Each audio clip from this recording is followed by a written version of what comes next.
Good morning, YouTube. Welcome back to yet another YouTube video. My name is Trevor Steele, the founder and head instructor at Backcountry PPG. I've been flying for over 13 years and trained 650 something students, but we've lost count in the process. Anyways, today's video is once again going to be a little bit different. This is going to be a recap and a walkthrough of one of my recent adventures down in central southern-ish Utah. On this particular day, I would go as far as saying I might have just been one of the luckiest men alive. I flew for a total of over 5 hours and 120 something miles in the process. It is not very often that you get days like that, but man, are they just so awesome, being able to fly almost all freaking day. I started the morning in a town called Hanksville, Utah. We at the time had an adventure training class, which is a 5-day course where we break it up into 2 parts: skills training sessions and guided adventure flights. On our very last guided adventure flight during the class, I took the class to some neighboring mountains that I've always wanted to explore. They were one of those mountains that I looked off on the horizon for the last handful of years and said, one day I'm going to make it to the top of those. One day I will fly those mountains. And it's not that they're anything crazy. It's like they don't have the most rugged, insane terrain. They're not in the most wild of environments, but they're just one of those mountains that I've always looked at like, man, it would be so cool to go up there. And I just wanted to check that box. So with this adventure class, we planned out a route, pre-planned our motor out landing situations, what our recovery is going to be like. We analyzed the weather and decided how to safely approach on this terrain, and I guided an adventure class into this mountain. I will also add that it was freezing cold at the top of that mountain, as it was somewhere around 11,500, almost 12,000 feet. General rule of thumb is the temperature is about 3 degrees colder every 1,000 feet up. I would say at the top of that mountain that it was approximately freezing cold, and I did have hand warmers in my gloves. I wasn't particularly flying with huge winter gloves, but by putting those little hand warmers in there, it made all the difference. I'm just gonna let the video play, and I'll put a timestamp on when I start talking again.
So after playing around on that first hill, we ended up making it to the peak of the mountain. Now, one thing I should know is that the wind was from the west, which, if you're not entirely sure which way that is, it's the opposite side of the sun, or the shaded side of the mountain.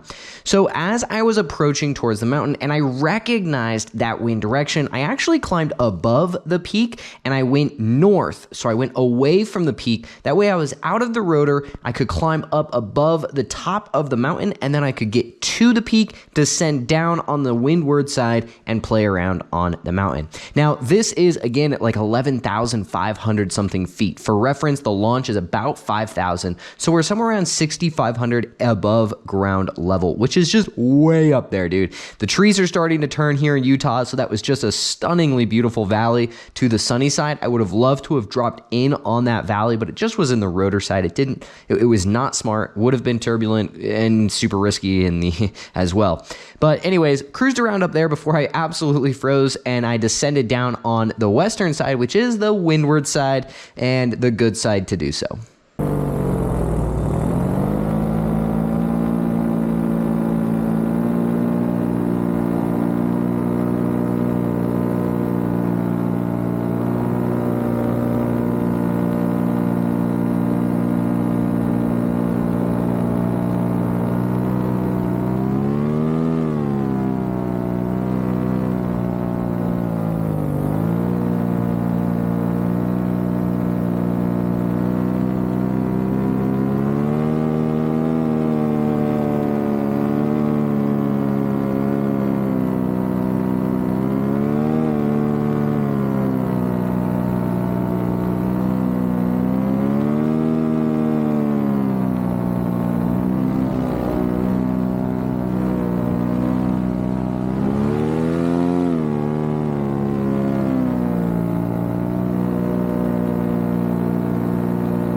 After wrapping up our flight at Hanksville, the adventure training came to an end, and myself and a couple of good buddies moved over to a town called Moab. If you're not familiar with what Moab is, it is some of the coolest red rock terrain flying out there. A few things I should note about Moab. This is a very sensitive area with paramotoring. You need to approach it in a very calculated, cautious, and respectful way. If you are planning at some point to fly Moab or would like to fly in the Moab area, please reach out to me before you do so. It is very easy to fly in the wrong areas. It's very easy to upset the wrong people, and it's one of those places where you need to know the rundown before you just go out there flying. Another thing to keep in mind with places like Moab is your engine out risk, as there is a lot of places where you should be very aware of how much risk you are taking and how difficult the recovery would be. If you are, again, looking to fly in the Moab area, please reach out to myself. I'll happily give you the rundown on the area. Once I made it to Moab, I was actually flying a little bit earlier in the day, somewhere around 4 o'clock, pushing into 5 o'clock. And the only reason I mentioned that is there was still a little bit of thermic activity. But I took off and I found the sand dunes nearby, doing a couple of fun little foot drags before transitioning over to a beautiful rock with a little arch in it. It's one of those things that you don't really find yourself going and seeing if you are visiting Moab in a vehicle, hiking, or just a normal vacation to it. It's kind of off the beaten path, away from something you would ever notice, but man, is it so cool.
After flying around that rock, I did transition to these huge, massive rock walls. I mean, these things have to be a couple 100 feet tall. And whenever I fly over a rock wall like this, looking up at my glider and seeing the ground above me is just a weird, cool feeling that just never gets old. It's like, you just feel like this tiny little speck of dirt in this world that we live in. And it's just so freaking cool. But I did slowly descend my way down on this beautiful rock wall, and I'm just gonna let the clip play with a timestamp on when I start talking again.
After flying that beautiful rock wall, I transitioned over to some mountains. These mountains are referred to as the La Salle Mountains. They are around 12,000 feet tall, so again, very high up there in relation to where you're taking off, which is somewhere around 4,000 or 5,000 feet. And they're not anything crazy. Just like the mountains I flew earlier in that day, it's not like there's this insane rock wall or beautiful terrain, not that it's not beautiful, but it's not anything like out of the ordinary. What it is a mountain that I've always wanted to fly once again. Having visited Moab my entire life, living in Utah my entire life, it's one of those mountains where I've always just looked up at them like, man, that would be so cool to fly up there, for no other reason than to just say that I have flown up there. And I finally did. A couple of things that I did do while approaching on, or prior to approaching on this mountain, is number one, I knew what my engine out was going to look like. I knew how high I was in relation to the terrain. I knew how far I was going to be able to glide, and I knew where I was going to set myself down. I had communication with individuals on the ground beforehand, knowing where I was going, where I was planning to land, and how to recover me if that was to happen. On top of that, the conditions permit. There are weather stations in the peaks nearby, as well as all gradually up to the top. So I knew what the wind was doing on the ground, halfway up and at the peak of the mountain. All stars seemed to align for me to gradually make my way up there. Now, what I didn't do when I got up there was get very close to the terrain. Reason being is being a little further away, being a little bit higher, means if my engine was to die, I was able to actually glide myself out back to the valley and ultimately land in the valley floor, versus had I dropped in or even gone a layer further back from the initial layer of the mountains, I was going to have to land in the mountains themselves. Now I'm at 12,000 feet with a good solid 4 or 5 hour hike to get to the road to get back to camp, which was more risk than I was willing to take this particular day. Had I planned accordingly and flown earlier in the day, more in the morning, and had brought the supplies for the hike, I would be okay with that level of risk, but that was not the point of this mission. This mission was to simply get up there and enjoy the view.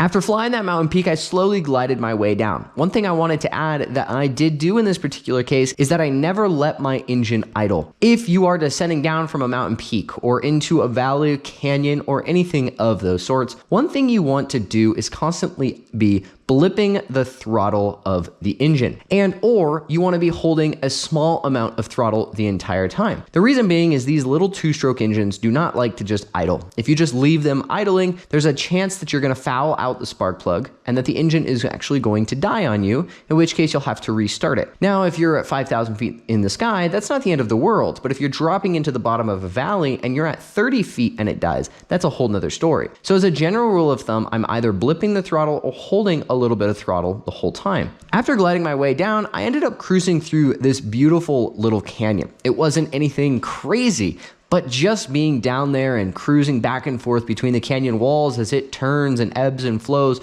was just such a cool experience.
After making it back from the mountain, cruising through that valley, I ended up finding this beautiful rock wall that was going to be sitting facing the sun as the sun set. Now, red rock like we have down in Moab is beautiful in itself, but red rock during sunset is an incredible experience, and the camera never does it justice. Being in this environment with the sunlight as it was just so cool. So I'm not doing anything crazy. I'm just cruising around, carving this rock wall all the way down into a beautiful valley that's nearly 1,000, 2,000 feet deep before climbing back up and enjoying the final minutes of sunset on this ridge. I'm gonna jump off here, let the video play, and I'll talk to you in a minute.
Alrighty guys, I know this video was long, but it was an extremely fun day of adventure, and I find that these videos are best not kept sitting on a hard drive. Putting these out there, even in a very raw form, allows individuals to kind of see what it's like to go adventuring with a paramotor, as well as feel the excitement that I feel just re-watching this. In a selfish way, I love having these videos online. That way I can comb back through and even watch them myself. I still find myself regularly going back to previous flights just to relive the moment. And this was beautiful terrain, a beautiful day, and just an incredible experience. If you're looking to fly paramotors, we do offer a 10-day beginner training program here at Backcountry PPG. If you're already a paramotor pilot and looking to improve your skills, we offer a 5-day adventure training program where I can take you on flights similar to this. All of that being said, thank you guys for watching. Hit that like button, hit that subscribe button, and I will see you all next time.